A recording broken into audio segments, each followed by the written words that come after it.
मुल्क के कई शहरों में एनआईए की छापेमारी इस वक्त जारी है।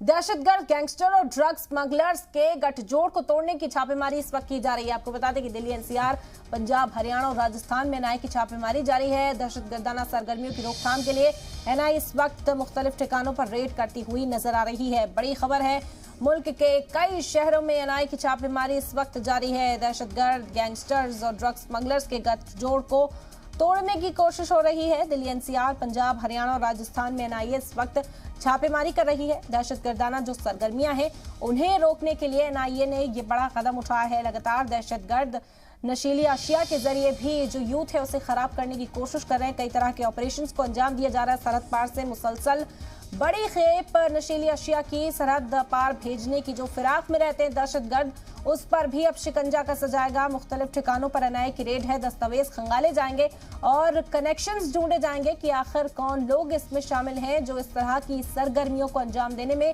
दहशतगर्दों की मदद करते हैं। बता दें कि दिल्ली, एनसीआर, पंजाब, हरियाणा और राजस्थान में इस वक्त एनआईए की छापेमारी जारी है। दहशतगर्द, गैंगस्टर्स और ड्रग्स स्मगलर्स के गठजोड़ को तोड़ने की ये छापेमारी की जा रही है। सरहद पार से ड्रग्स को हिंदुस्तान में दाखिल कराया जाता है और उसके बाद पूरे मुल्क में ट्रांसमिशन ड्रग्स का किया जाता है, जिससे तोड़ने के लिए एनआईए इस वक्त अलर्ट पर है। एनआईए मुख्तलिफ ठिकानों पर छापेमारी कर रही है। ये ठिकाने दिल्ली, एनसीआर, पंजाब, हरियाणा और राजस्थान में है। बता दें कि दहशतगर्दाना सरगर्मियों की रोकथाम के लिए एनआईए का ये बड़ा कदम है। एनआईए यहां पर छापेमारी कर इसे रोकने की कोशिश कर रही है।